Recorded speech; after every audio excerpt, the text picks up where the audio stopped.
I welcome you to my channel. Subscribe and listen to my new stories every day. I always thought my life was straightforward. I had a career I loved, 2 great kids, and a wife who I thought was my perfect match.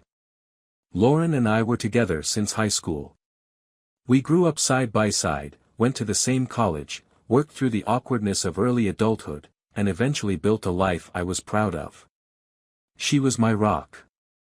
At least, that's what I believed. Our days blended into a comfortable routine. Morning chaos as the kids scrambled to get ready, breakfast with a mix of spilled cereal and half-awake complaints, followed by Lauren heading off to the hospital. She was a nurse, dedicated and compassionate, adored by her patients and respected by her colleagues. I didn't think twice when she'd work late or pick up extra shifts. Nurses' schedules were demanding, and I respected her commitment. I was proud of her. It was a Tuesday morning, cool and quiet as I sipped my coffee. Lauren's phone sat on the kitchen counter, buzzing with a soft, persistent hum. She'd forgotten it in the rush out the door, which wasn't unusual, but the continuous buzzing was. Curious, I glanced at the screen, expecting it to be a friend or her sister. Instead, the name read, Jack from ER. I hesitated. I knew Jack, sort of. He was a colleague of hers, a doctor she had mentioned in passing a few times. But the message, stark and unfiltered, stopped me cold. Can't wait for tonight. I wanted to dismiss it. It could have been a friendly message, right? They could have been meeting for work or an after-shift drink. But in my gut, something was clawing. I picked up her phone, feeling a mixture of guilt and resolve, and opened the message. Their conversation history confirmed my worst fears. It was casual, teasing, but not in a friendly way. Words like, missed you last night, and, thinking about you, burned into my mind. And then, as if I needed more proof, the unmistakable line, you still remember our spot? I put the phone down, fingers shaking as my mind spun. A dozen explanations shot through my head, each one more desperate than the last. This wasn't the Lauren I knew. She was loyal, she was trustworthy. She was my wife. I tried to play it off, to push it to the back of my mind. But that message stayed with me, a raw wound, throbbing with betrayal. That night, when Lauren came home, she was the same as always, tired but cheerful, giving me a kiss as she walked in the door. I pretended nothing had changed, and yet, every laugh, every casual touch felt like a lie. I couldn't stop wondering how long this had been going on, or how I had missed it. The next day, I started my own investigation. I felt foolish even thinking of it as that. This was Lauren. But I couldn't let it go. I checked our credit card statements, looking for any irregularities.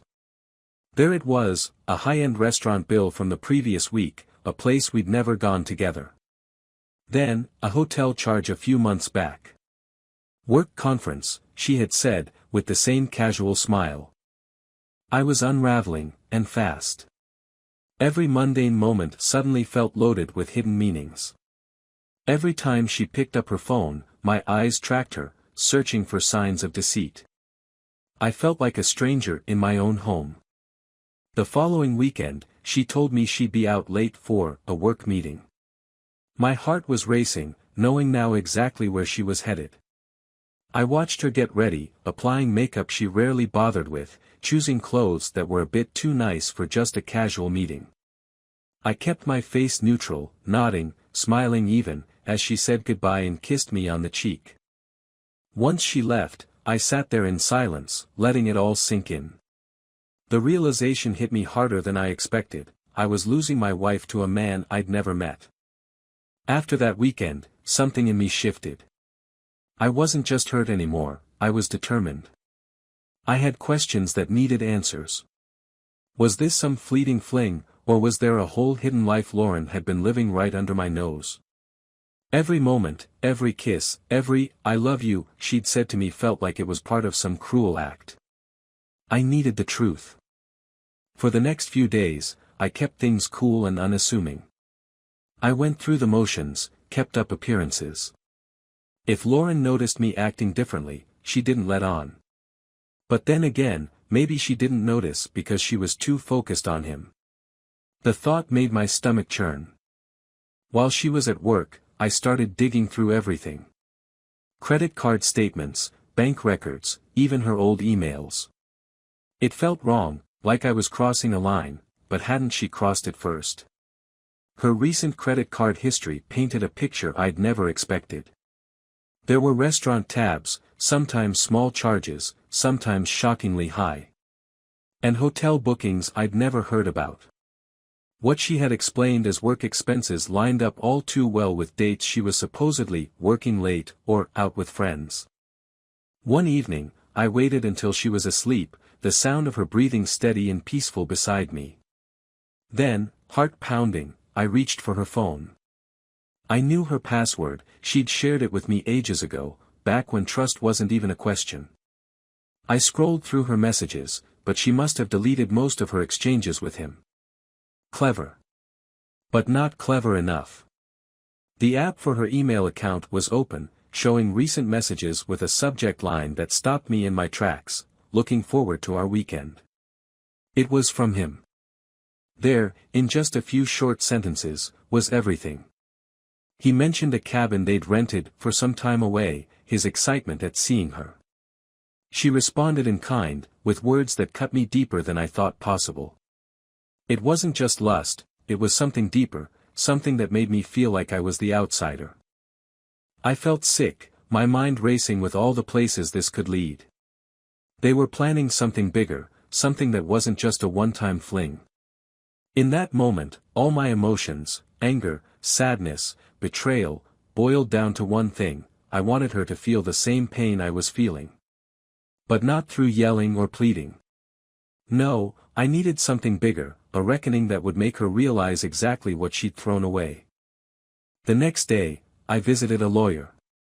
I told him everything, keeping it as factual as possible even as my voice cracked.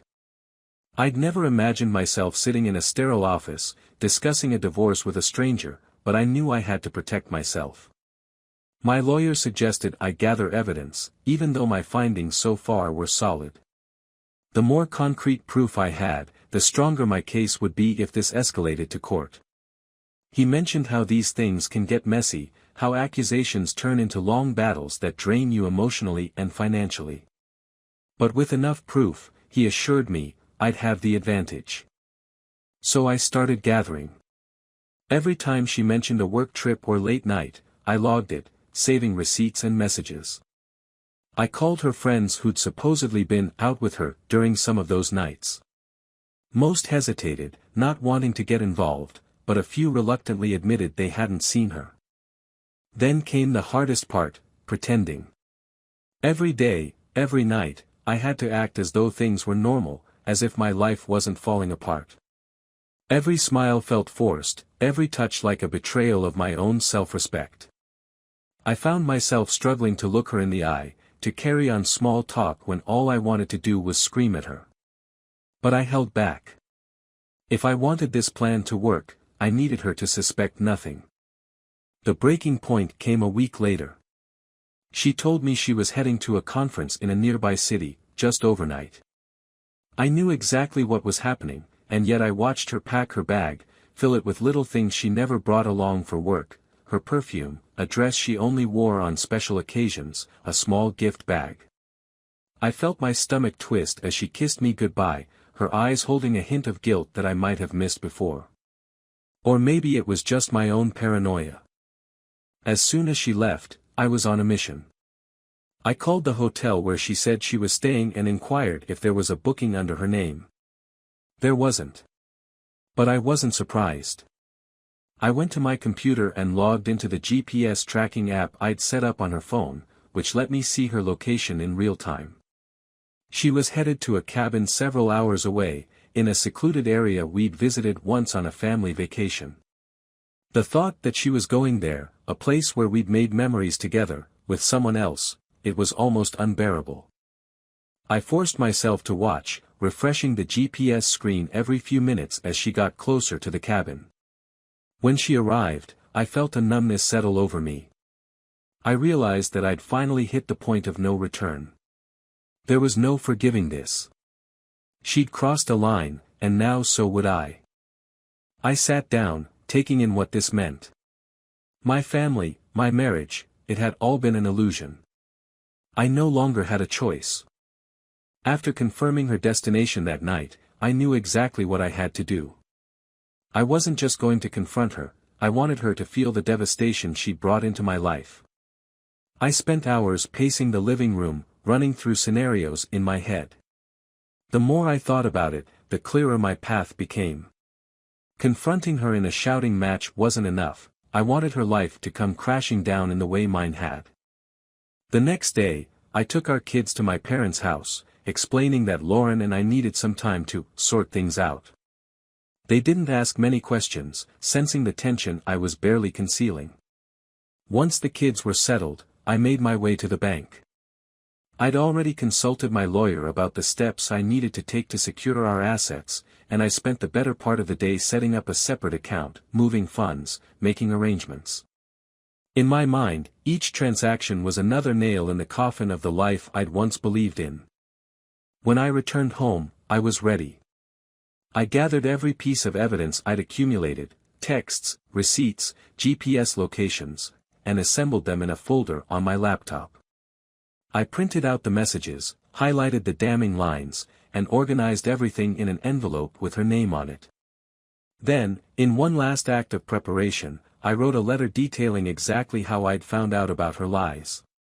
Every word was a testament to the pain and anger that had been building up inside me.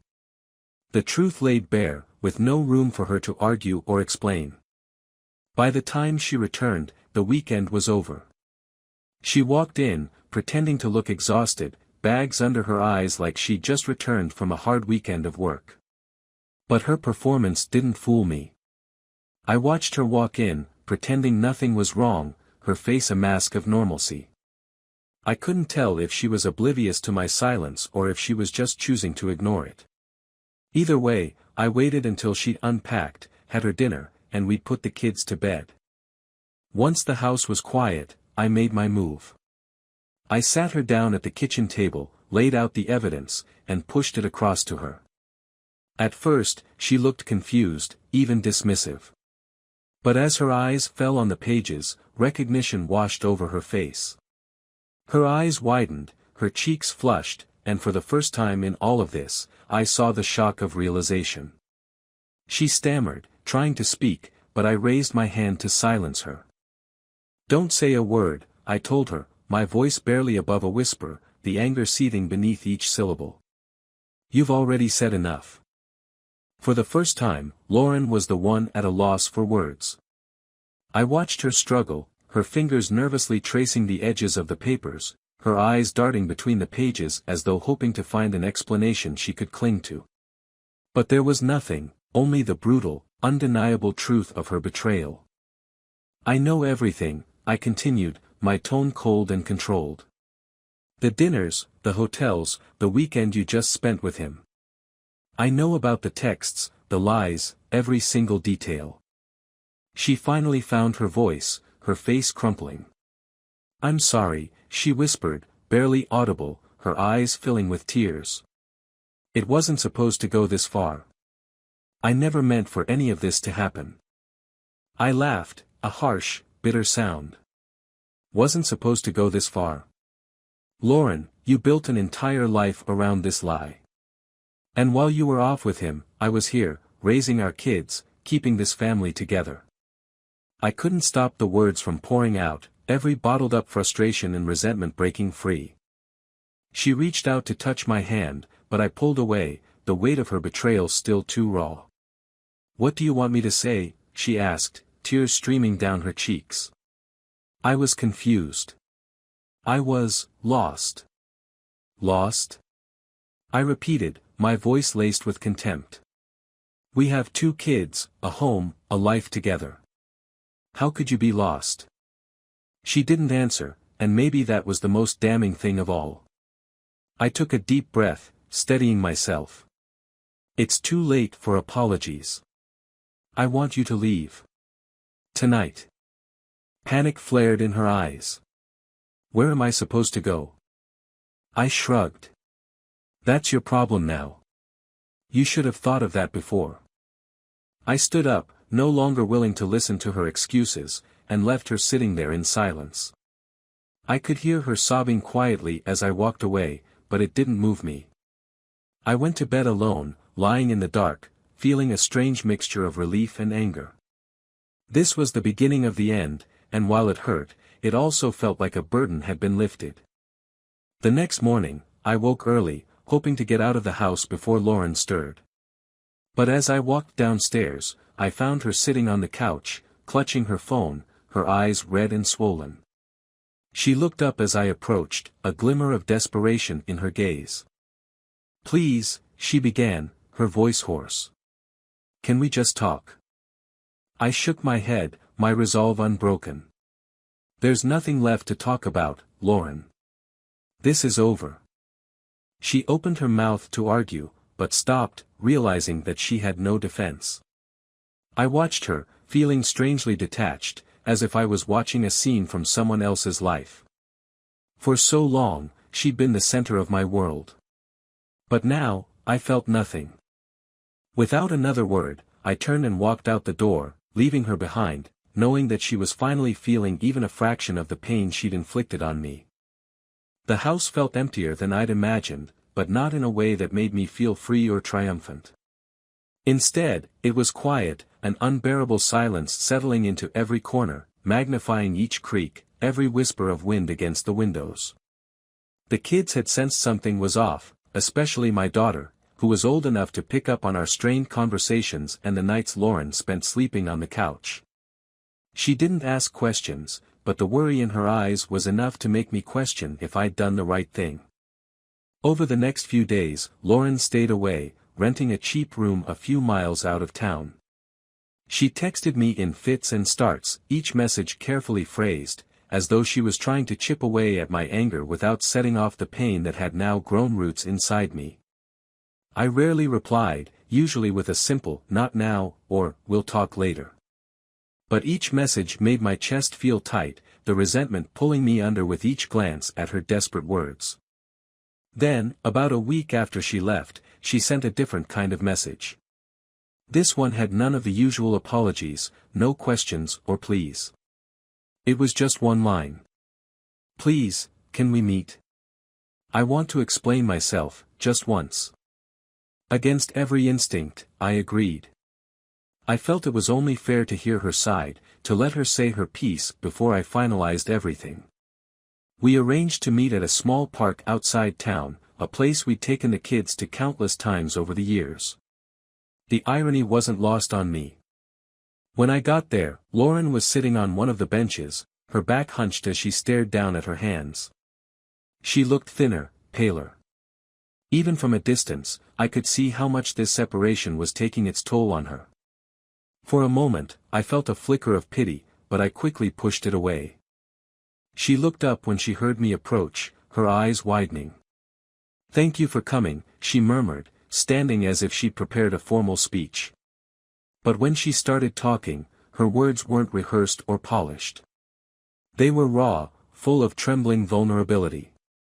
She spoke about the loneliness that had crept in over the years, how she'd felt lost and detached from herself. She said she didn't know how to tell me, didn't want to ruin what we had. "I was afraid, you know," she whispered, tears slipping down her cheeks. "Afraid you'd see me as weak, as someone who wasn't enough. And then I made that nightmare come true by betraying you." I wanted to feel anger, to lash out, but something stopped me. Hearing her admit her pain softened a part of me I'd tried to lock away. I realized, standing there in the cold, that her betrayal hadn't come from a place of malice but from a deep-seated brokenness we'd both ignored. Maybe in some way, we were both to blame. But forgiveness didn't come so easily. When she reached for my hand, I pulled back, and her face crumpled.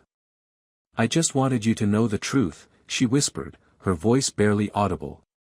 "I know I destroyed our family. I know I deserve every bit of this pain. But I loved you, even when I didn't know how to show it." Without saying another word, I turned and walked away, leaving her alone on that bench as dusk settled over the park. Over the next few weeks, we started making arrangements for the divorce. I kept things civil for the kids' sake, though every encounter left me feeling hollow. Our house became a maze of memories I couldn't escape. Every photo, every piece of furniture felt like a reminder of something I'd lost, something that could never be recovered. One evening, after tucking the kids into bed, I noticed a letter on the table, addressed to me in Lauren's familiar handwriting. I hadn't seen her handwriting in a long time. She'd left it with my daughter earlier that day, asking her to pass it along. I sat at the kitchen table, hesitating for a moment before opening it. Inside, the letter was short, written in a shaky hand. Lauren apologized again, this time without pleading, just a simple acknowledgement of her regret. But at the end, her words took a turn I hadn't expected. "Thank you for listening that day. I know things will never be the same, and I don't expect you to forgive me. But I wanted you to know that I'll always be grateful for the life we built together, even if I ruined it. I hope one day you'll remember me, not for my mistakes, but for the love we shared. Take care of our kids, and tell them I'm sorry for all the hurt I've caused." I set the letter down, a heaviness settling over me. Something about her words felt final, as if she was trying to say goodbye in a way that went beyond our divorce. The next morning, as I was getting ready to leave for work, I got a call from Lauren's mother. Her voice was frantic, breaking as she tried to explain what had happened. Lauren had been found in her small rented room, unconscious, an empty bottle of sleeping pills beside her. She was alive, barely, but they didn't know if she'd recover. In a daze, I drove to the hospital, my mind a fog of regret and disbelief. I sat by her bedside, looking down at the woman I'd once thought would be with me forever. Her face was pale, her breathing shallow, and as I watched her, I felt an overwhelming wave of sadness. Not just for her but for everything we'd lost. Hours passed before she stirred, her eyelids fluttering open. She saw me sitting there, her lips parting in a weak attempt at a smile. She tried to speak, but her voice was just a whisper, barely audible. "I'm sorry," she mouthed, and a tear slid down her cheek. In that moment, I realized the depth of her sorrow, a pain that went far beyond her betrayal. She had been lost long before her affair, caught in a darkness I hadn't seen, or maybe hadn't wanted to see. I held her hand, squeezing gently. "It's okay," I murmured, the words coming unbidden. "Just rest." She closed her eyes, and I sat there, watching as the machines monitored her fragile heartbeat, wondering how we'd reached this point. For all the anger and hurt I'd felt, sitting there beside her, I only felt sorrow, a deep, hollow ache that made me wish, if only for a moment, that things could have been different. We never did make it back to the life we had. Lauren survived but left soon after, moving across the country to try and start anew. We remained civil for the kids, co-parenting from a distance, but we never spoke about what happened. The once happy home we shared was now just a memory, a ghost of a life we both left behind. And though years would pass, each filled with its own joys and sorrows, there would always be a piece of me haunted by the love that had turned to ashes in my hands, a love I could never fully let go.